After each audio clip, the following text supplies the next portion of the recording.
16 ऑक्टोबरच्या 24व्या ऊस परिषदेमध्ये स्वाभिमानी शेतकरी संघटनेनं पहिली उचल 3751 रुपये मागणी केलेली होती। कोल्हापूर जिल्ह्यातल्या, सांगली जिल्ह्यातल्या अनेक साखर कारखान्यांची एफआरपीच ही 3500 ते 3600 350च्या वर बसते आणि त्याच्यावर आम्ही 100 रुपयाच्या आसपास मागणी केली होती। मागणी गैर नाही, चुकीची नाही, कारण यावर्षी साखरेला भाव चांगला आहे। केंद्र सरकार इथेनॉलच्या खरेदीचा दर वाढवण्याच्या विचारामध्ये आहे। 2 वर्षापासून खरेदी दर वाढवलेला नाही, तो नक्कीच वाढणार आहे, म्हणजेच कारखान्याचं उत्पन्न वाढणार आहे आणि त्यामुळे आम्ही एफआरपीच्या वर हे मागणी केलेली आहे आणि त्या संदर्भामध्ये आम्ही 10 नोव्हेंबरपर्यंत साखर कारखान्यांना मुदत दिलेली होती। दरम्यान कर्नाटकामध्ये सुद्धा ऊस उत्पादक शेतकऱ्यांचं आंदोलन मोठ्या प्रमाणामध्ये सुरू आहे। तिथले साखर कारखानदार सर्वपक्षीय एकजूट करून ते आंदोलन मोडण्याचा प्रयत्न करत आहेत। तिथल्या जिल्हाधिकाऱ्यांनी एफआरपीच्या वर 100 रुपये जास्त द्या असं बेळगावच्या जिल्हाधिकाऱ्यांनी सांगून सुद्धा कर्नाटकातले साखर कारखाने ऐकण्याच्या मनस्थितीमध्ये नाही आहेत आणि म्हणून कर्नाटकातल्या शेतकऱ्यांचं आंदोलन मोडून पडू नये, कारण ते आंदोलन मोडलं तर कर्नाटकातले कारखाने 3100 रुपयाच्या वर ऊस उत्पादक शेतकऱ्याला पैसे देणार नाहीत आणि त्याचा फटका महाराष्ट्रातल्या ऊस उत्पादक शेतकऱ्यांना दराच्या रूपानं बसतो। कारण महाराष्ट्रातले सांगली कोल्हापूर जिल्ह्यातले जे सीमा भागातले साखर कारखाने आहेत ते मोठ्या प्रमाणामध्ये कर्नाटकातला ऊस आणून महाराष्ट्रातल्या ऊस उत्पादक शेतकऱ्यांचं नुकसान करतात आणि त्यामुळं पहिल्या प्रथम मी स्वतः उद्या कर्नाटकामध्ये जाणार आहे। अनेक ठिकाणी शेतकऱ्यांच्या भेटीगाठी घेणार आहे, मेळावे घेणार आहे।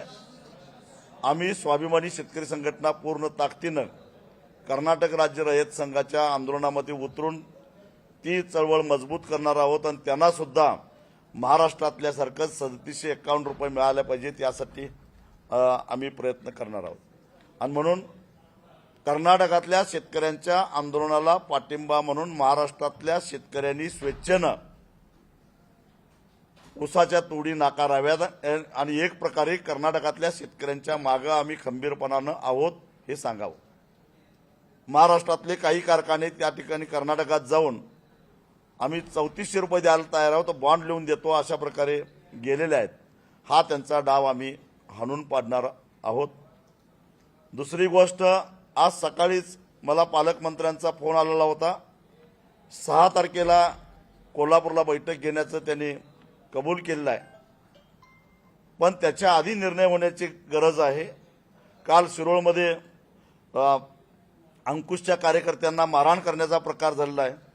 साखर कारखानदारांना अशा पद्धतीची मस्ती जर येत असेल, मस्तीची भाषा जर ती करणार असतील तर भलेही वेगवेगळ्या आमच्या संघटना असतील, परंतु शेतकऱ्यांच्यासाठी आम्ही लढतोय, त्यामुळं आंदोलन तीव्र करावं लागेल आणि म्हणून जिल्हाधिकाऱ्यांनी जिल्ह्यात कायदा आणि सुव्यवस्था बिघडू नये म्हणून सोमवारच्या आत बैठक घ्यावी आणि याच्यावर काही तोडगा करण्याचा प्रयत्न करावा। साखर कारखानदारांना बोलवून त्यांना सांगावं, कायदा हातात घेऊन अशा पद्धतीनं जर का ऊस उत्पादकांना त्रास द्यायला लागला तर तशाच प्रतिक्रिया ऊस उत्पादकांच्याकडून सुद्धा उमटल्याशिवाय राहणार नाही।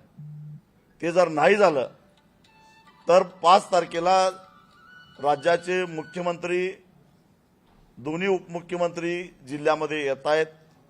स्वाभिमानी शेतकरी संघटनेमार्फत त्यांना ऊस भेट देऊन आम्ही त्यांचं स्वागत करणार आहोत। त्याला प्रशासनानं आम्हाला परवानगी द्यावी। आज सकाळी पालकमंत्री या सगळ्या बैठकीमध्ये समाधानकारक तोडगा निघाला नाही काय? आजपर्यंतचा आमचा अनुभव असा आहे की पहिल्या बैठकीत कधीच तोडगा निघत नाही, तेव्हा 6 तारखेच्या पालकमंत्र्यांच्या बैठकीमध्ये जर निर्णय व्हायचा असेल तर त्याच्या आधी 5 तारखेला पहिल्या टप्प्यामध्ये जिल्हाधिकारी 3 तारखेला जिल्हाधिकाऱ्यांनी बैठक घेऊन साखर कारखानदारांना पहिल्यांदा ताकीद द्यावी की अशा पद्धतीनं कायदा हातात घेऊन जर का तुम्ही कारखाने चालू करत असाल तर त्यांच्यावर कारवाई. एक तर सरकारनं अधिकृतरित्या आजपासून साखर कारखाने सुरू करायला परवानगी दिलेली आहे. गेले 8 दिवस हे कुठल्या आधारानं, कुठल्या कायद्याच्या आधारानं ऊसतोड करतात याचा जाब जिल्हाधिकाऱ्यांनी कारखानदारांना विचारला पाहिजे.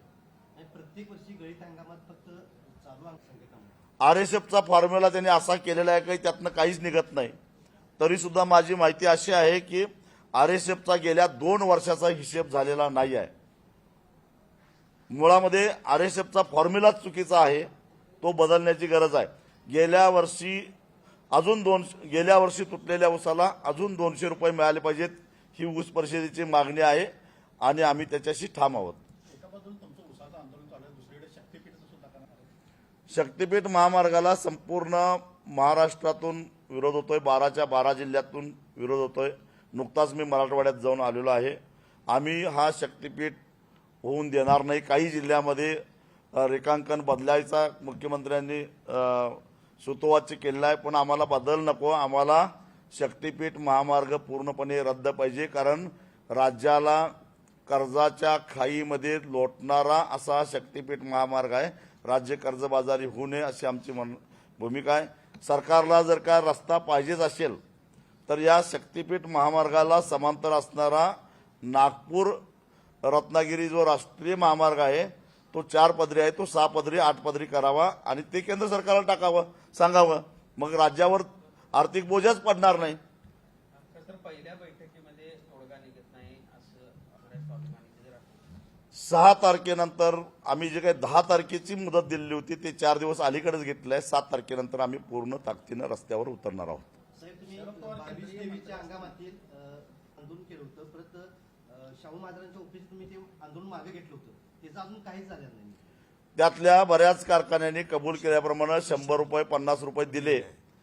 काही कारखाने राहिले आहेत ते चंदगड परिसरातच राहिले आहेत. त्या संदर्भात परवाच एक गडिंग्लज प्रांत कार्यालयावर मोर्चा झाला. या कारखान्यांना ते पैसे आम्ही अजिबात सोडणार नाही हे त्यांनी लक्षात ठेवावं.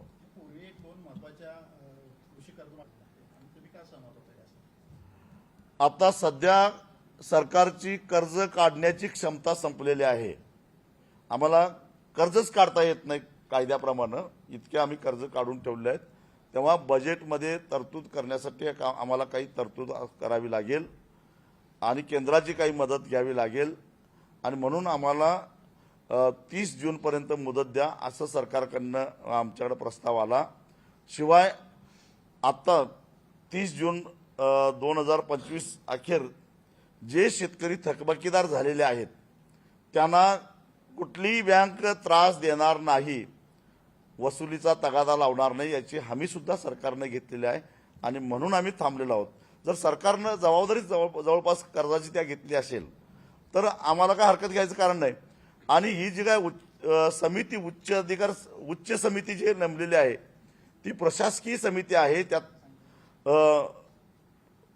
प्रशासकीय कर्मचाऱ्याच्या बाहेरचा कोणी त्याच्यामध्ये नाही आहे आणि तो त्यांचा अंतर्गत मामला आहे. त्या समितीशी आम्हाला काही देणं घेणं नाही. त्यांचं म्हणणं असं आहे की कर्जमाफीच्या योजनेमध्ये चुकीचे लोक येऊ नयेत आणि त्याचा फायदा घेऊ नये. आम्ही त्याचं समर्थन करत नाही. आम्ही असं कधीच म्हटलेलं नाही की जो इन्कम टॅक्स भरतो त्याला कर्जमाफ द्या. मुळात शेतकरी आत्महत्या करायला लागलाय का तर कर्जबाजारी होऊन आत्महत्या करायला लागलाय, म्हणून त्याला वाचवण्यासाठी कर्जमाफीचा आधार द्या अशी आमची भूमिका आहे. त्यामुळं इन्कम टॅक्स भरणारा एखादा कॉन्ट्रॅक्टर, एखादा सरकारी अधिकारी, एखादा तलाठी, एखादा राजकीय नेता ह्याचं कर्ज माफ करा असं आम्ही कधीच म्हणणार नाही.